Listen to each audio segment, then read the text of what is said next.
नमस्कार दोस्तों, MJT education में आप सभी का स्वागत है। इस वीडियो के अंदर हम लोग चर्चा करेंगे बिल्किस बानो केस के बारे में। यहाँ पर दोस्तों हमको देखने को मिल रहा है कि जो बिल्किस बानो केस है जो कि 2002 के अंदर हुआ था, उसके 11 आरोपियों को रिसेंटली यहाँ पर जेल से रिहा कर दिया गया है। अब जैसे ही इनको जेल से रिहा किया गया तो इस पर बहुत ज़्यादा पॉलिटिक्स स्टार्ट हो गई है, बहुत ज़्यादा खबरों में हमको ये देखने को मिल रहा है। तो इस वीडियो के अंदर हम इसको डिस्कस करेंगे कि क्या है बिल्किस बानो केस और इनको रिलीज़ क्यों किया गया है, इनको समाधान क्यों दिया गया है। उन्हीं सभी चीज़ों के बारे में हम इस वीडियो में डिटेल में चर्चा करेंगे। लेकिन दोस्तों वीडियो को स्टार्ट करें उससे पहले यदि अभी तक आपने एमजेटी एजुकेशन को सब्सक्राइब नहीं किया है तो आप अभी सब्सक्राइब कर लीजिए, जिससे आपको हमारी वीडियोस की नोटिफिकेशंस टाइम टू टाइम मिलती रहेंगी। चलिए दोस्तों स्टार्ट करते हैं इस वीडियो को। सबसे पहले आप यहाँ पर न्यूज़ देख सकते हैं। यहाँ पर फर्स्ट पोस्ट की खबर आपको देखने को मिलती है, what is the 2002 Bilkis Bano case and why have 11 convict been release now. तो यहाँ पर इनको क्यों रिलीज़ किया गया है, ऐसा इस पर्टिकुलर आर्टिकल के अंदर हमको बताया गया है। तो दोस्तों मैं आपको बता दूं कि जो बिल्किस बानो केस है वो 2002 में हुआ था। यहाँ पर जो बिल्किस बानो एक मुस्लिम महिला थी, उनका गैंगरेप किया गया था, जिसके अंदर यहाँ पर 11 लोगों को लाइफ इम्प्रिजनमेंट की सज़ा सुनाई गई थी। लेकिन दोस्तों रिसेंटली यहाँ पर सरकार के द्वारा एक पैनल बैठाया गया था, जिसके द्वारा ये डिसीजन लिया गया है कि इनको यहाँ पर रिलीज़ कर दिया जाए, इनको रिमिशन दे दिया जाए, मतलब कि समाधान इनको दे दिया जाए और यहाँ पर इनको रिलीज़ भी कर दिया गया है।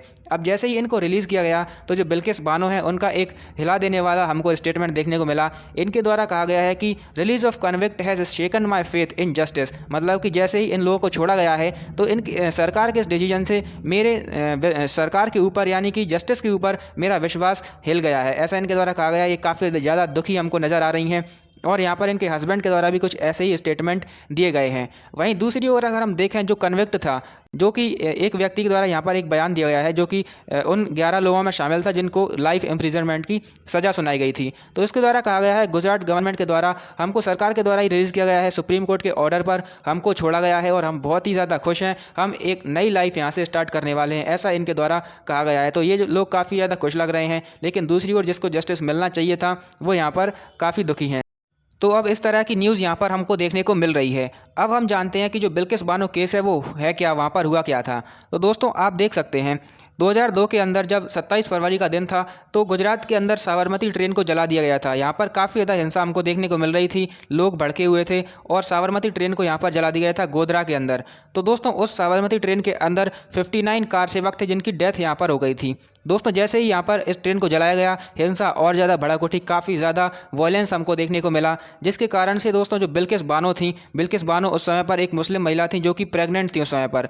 अब दोस्तों जैसे ही यहाँ पर हिंसा भड़की तो उसके डर से ये कहीं और जाने का प्रयास करने लगी। इनके द्वारा ये डिसीजन लिया गया कि हम यहाँ से कहीं और चले जाएंगे। तो दोस्तों इनके द्वारा खुद और इनकी एक 3.5 साल की बच्ची थी, साथ में दोस्तों इनके कुछ 15 फैमिली मेम्बर्स भी इनके साथ में थे, वो यहाँ से निकले और छप्परवाट डिस्ट्रिक्ट में जाकर वो रहने लगे। लेकिन दोस्तों वहाँ पर भी उनको चैन नहीं मिला। यहाँ पर दोस्तों 3 मार्च के दिन इन पर फिर से अटैक किया गया, 20 से 30 लोगों के द्वारा इन पर अटैक किया गया, जिनके हाथ में कई सारे हथियार थे, कई सारे देसी हथियार हम कह सकते हैं, जैसे कि सिकल्स, हम इसको असिया कहते हैं, स्वॉर्ड, स्टिक्स, कई सारे हथियार उनके पास थे और उन्हीं में थे 11 लोग जिनको यहाँ पर लाइफ इम्प्रिजनमेंट की सज़ा सुनाई गई थी। तो इन सभी लोगों ने इन पर अटैक किया और दोस्तों बहुत बुरी तरह से इन पर अटैक किया, ब्रूटली अटैक किया गया। और जो बिल्किस बानो थी, उनकी मदर थी और 3 अन्य वुमेन्स का यहाँ पर रेप किया गया और यहाँ पर बहुत भयंकर इनको सेक्सुअली असॉल्ट किया गया।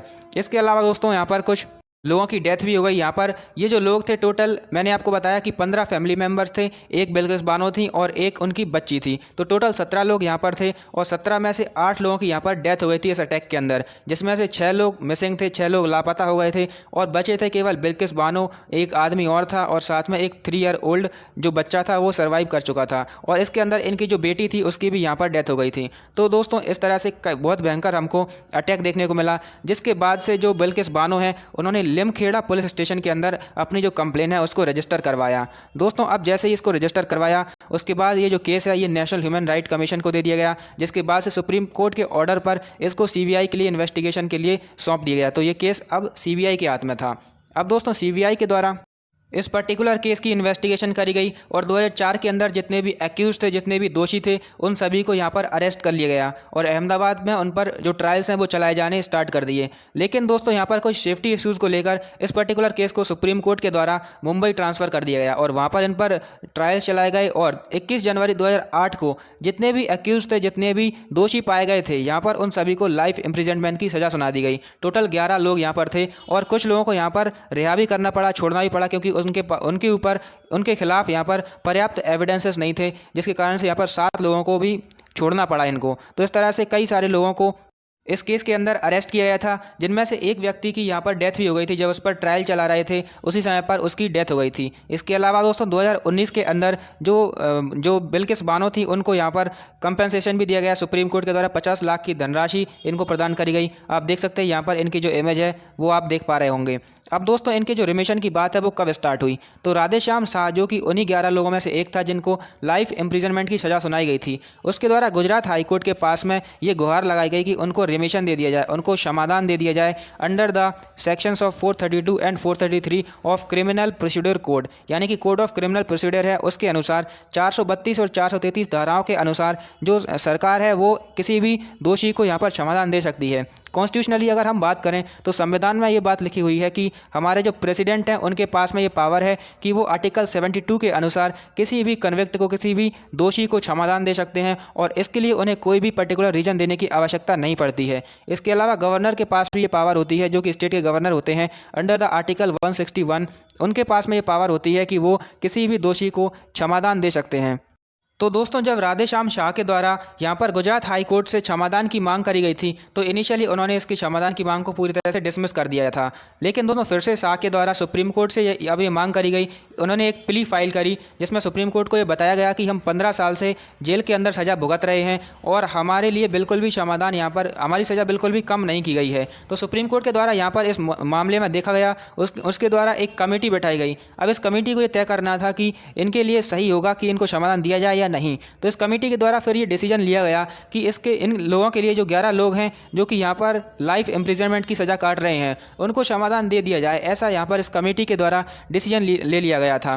तो दोस्तों यहाँ पर रिमिशन दे दिया गया और इन्हें जेल से रिहा कर दिया गया। लेकिन दोस्तों अब 1992 की एक पॉलिसी थी जिसके अंदर जो गुजरात सरकार है वो किसी को भी रिमिशन दे सकती थी, उसके अंदर कोई भी कंडीशंस नहीं थी। लेकिन 2014 के अंदर कुछ कंडीशंस लाई गई। इसके अंदर एक नया कानून गुजरात सरकार के द्वारा अडॉप्ट किया गया। तो यहाँ पर कंडीशंस कुछ थी जिनको फिलफिल करने के बाद ही यहाँ पर इनको क्षमादान दिया जा सकता था। लेकिन दोस्तों यहाँ पर जब इनको जो क्षमादान है, जो रिमिशन है वो दिया गया है, तो इनको दिया गया है 1992 वाले लॉ के अनुसार, क्योंकि इनको जो सज़ा है वो 2008 के अंदर प्रदान करी गई थी और अब जो कानून है वो 2014 में आकर बदला है, तो काफ़ी ज़्यादा समय हो चुका है। लेकिन जब इन्होंने जो क्राइम किया था उस समय पर कानून ये लागू था, तो इसी कानून के आधार पर इनको रिमिशन दिया गया है। अब इनके लिए वो कंडीशंस को बिल्कुल ध्यान में नहीं रखा गया है। अब कंडीशंस को ध्यान में तब रखा जाता जब 2014 के बाद कोई भी ये क्राइम करते, जैसे कि 2016 के अंदर यदि कोई ऐसा क्राइम होता है जिसके अंदर क्षमादान देने की बात आती है और ये कंडीशंस देखी जाती हैं, तब बिल्कुल इनको फुलफ़िल किया जाएगा। लेकिन इस केस के अंदर इनको फुलफ़िल नहीं किया गया है। तो इस तरह से कुछ कंट्रोवर्सीज हमको देखने को मिल रही है इस पर्टिकुलर केस के अंदर और काफ़ी ज़्यादा चर्चा का विषय ये बना हुआ है। तो यदि ये आपको समझ में आ गया हो तो इसको लाइक जरूर कर दीजिए। और वीडियो को समाप्त करने से पहले कुछ बातें और आपको बताता हूँ।